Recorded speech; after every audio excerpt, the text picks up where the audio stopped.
बहुत समय पहले हिमालय की ऊंची चोटियों के बीच एक छोटा सा गांव था। नाम था वायुपुर।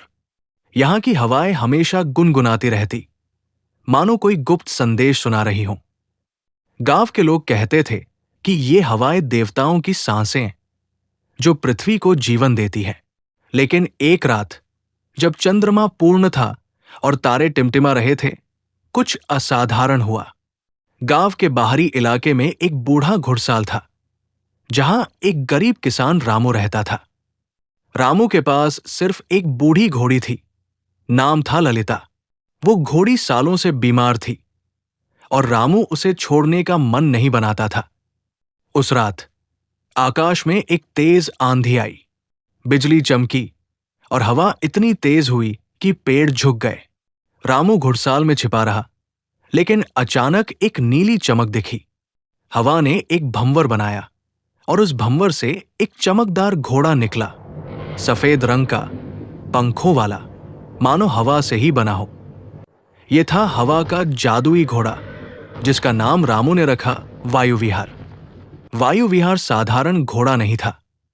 उसके पंख हवा की तरह पारदर्शी थे और जब वो दौड़ता तो जमीन छुए बिना उड़ जाता। रामू हैरान था। ये कहां से आया? उसने सोचा। अगली सुबह जब गांव वालों ने देखा तो अफवाहें फैल गई। कुछ कहते ये देवताओं का उपहार है, कुछ डरते ये शाप है जो गांव को तबाह करेगा। रामू ने वायु विहार को छिपाने की कोशिश की, लेकिन घोड़े की जादुई शक्तियां छिप नहीं सकती थी। वो हवा को नियंत्रित कर सकता था, आंधी बुला सकता था या शांत हवा से फसलें उगा सकता था। रामू की जिंदगी बदल गई। उसकी फसलें अब सबसे अच्छी होती, क्योंकि वायु विहार रात में उड़कर बादलों से पानी लाता। लेकिन ईर्ष्या भी बढ़ी। गांव का जमींदार रघुनाथ, जो क्रूर और लालची था, इस घोड़े पर नजर रखने लगा। दिन बीतते गए और रामू को पता चला कि वायु विहार कोई साधारण प्राणी नहीं है। एक रात घोड़े ने रामू से बात की। हां, वो बोल सकता था, लेकिन सिर्फ दिल से दिल की भाषा में। मैं हवा का पुत्र हूं, वायु विहार ने कहा। मेरे पिता वायुदेव हैं, जो आकाश में राज करते हैं। मैं धरती पर आया हूं क्योंकि एक प्राचीन शाप ने मुझे बंधन में डाल दिया है। एक दुष्ट राक्षस कालवायु ने मुझे कैद किया था, लेकिन तुम्हारी घोड़ी ललिता की करुणा ने मुझे मुक्त किया। अब मुझे अपनी शक्तियां वापस पाने के लिए एक यात्रा करनी है। रामू स्तब्ध था। कालवायु कौन था? वायु विहार ने बताया कि कालवायु एक प्राचीन राक्षस है, जो हवाओं को नियंत्रित करके दुनिया पर राज करना चाहता है। उसने वायुदेव से युद्ध किया था और वायु विहार को शाप दिया कि वो धरती पर एक साधारण घोड़े के रूप में रहेगा, जब तक कोई शुद्ध हृदय वाला इंसान उसे न मिले। रामू वो इंसान था, लेकिन यात्रा आसान नहीं थी। उन्हें हिमालय की गुफाओं से होते हुए रेगिस्तान की आंधियों तक जाना था, जहां कालवायु का महल था। रामू ने फैसला किया कि वो वायु विहार की मदद करेगा, लेकिन गांव में मुसीबत आ गई।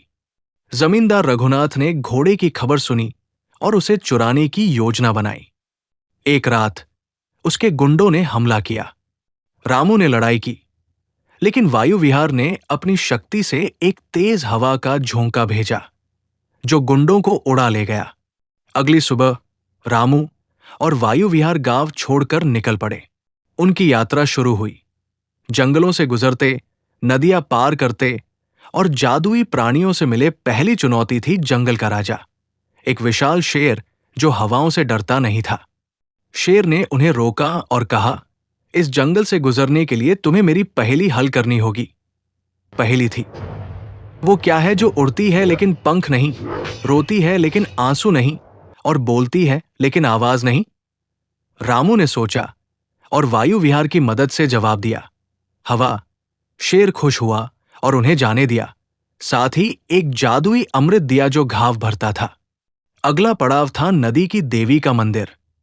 यहां नदी सूख रही थी क्योंकि कालवायु ने हवाओं को रोक दिया था।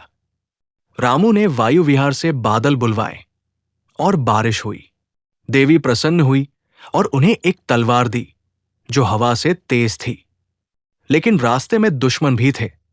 रघुनाथ ने पीछा किया अपने जादूगर दोस्त की मदद से। जादूगर ने काले बादल भेजे, लेकिन वायु विहार ने उन्हें उड़ा दिया। वे रेगिस्तान पहुंचे जहां आंधियां इतनी तेज थी कि इंसान गुम हो जाते।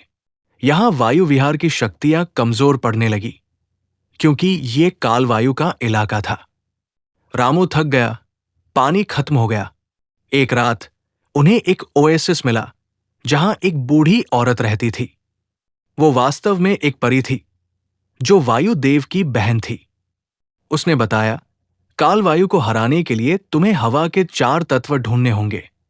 पूर्व की हवा जो जीवन देती है, पश्चिम की हवा जो बदलाव लाती है, उत्तर की हवा जो शक्ति देती है और दक्षिण की हवा जो शांति देती है। रामू और वायु विहार ने इन तत्वों की खोज शुरू की। पूर्व की हवा एक पहाड़ी पर थी जहां एक ड्रैगन कर रहा था। उन्होंने ड्रैगन से लड़ाई की। वायु विहार ने उड़कर हमला किया और रामू ने तलवार से वार किया। जीतकर वे तत्व ले आए। पश्चिम की हवा एक पुराने किले में थी जहां भूत घूमते थे। रामू ने अपनी बुद्धि से उन्हें शांत किया। उत्तर की हवा बर्फीले पहाड़ों में थी जहां ठंड इतनी थी कि सांस जम जाती। वायु विहार ने गर्म हवा बहाई और वे सफल हुए। दक्षिण की हवा एक झील में थी जहां जलप्रिया गाती। उन्होंने गीत गाकर उन्हें खुश किया। 4 तत्वों के साथ वे कालवायु के महल पहुंचे। एक काला किला जो हवा के भंवरों से घिरा था। कालवायु एक विशाल राक्षस था, काले पंखों वाला जो आंधियां पैदा करता। तुम मेरे बंधन से कैसे निकले? वो गरजा। युद्ध शुरू हुआ। कालवायु ने काली आंधी भेजी जो रामू को उड़ाने लगी, लेकिन वायु विहार ने 4 तत्वों की शक्ति से एक सफेद भंवर बनाया। रामू ने तलवार से वार किया और वायु विहार ने उड़कर राक्षस के पंख काटे। लड़ाई लंबी थी। कालवायु ने छल किया, रामू को घायल किया, लेकिन अमृत ने उसे बचाया। आखिरकार रामू ने तलवार राक्षस के दिल में घूम पी और वायु विहार ने हवा की पूरी शक्ति से उसे उड़ा दिया। कालवायु धूल बन गया और शाप टूट गया। वायु विहार अपनी पूरी शक्ति वापस पा गया। यात्रा खत्म हुई। रामू और वायु विहार गांव लौटे। गांव अब हरा भरा था क्योंकि हवाएं स्वतंत्र थी। रघुनाथ भाग गया और रामू गांव का नायक बन गया। वायु विहार ने कहा, तुम मेरे सच्चे मित्र हो। मैं अब आकाश लौटूंगा, लेकिन जरूरत पड़ने पर लौटूंगा। वो उड़ गया, लेकिन रामू जानता था कि हवा में वो हमेशा मौजूद है। कहानी का सबक: करुणा और साहस से असंभव भी संभव होता है। हवा की तरह जीवन बहता है और जादू हर जगह छिपा है। ऐसी ही कहानी सुनने के लिए चैनल सब्सक्राइब करें।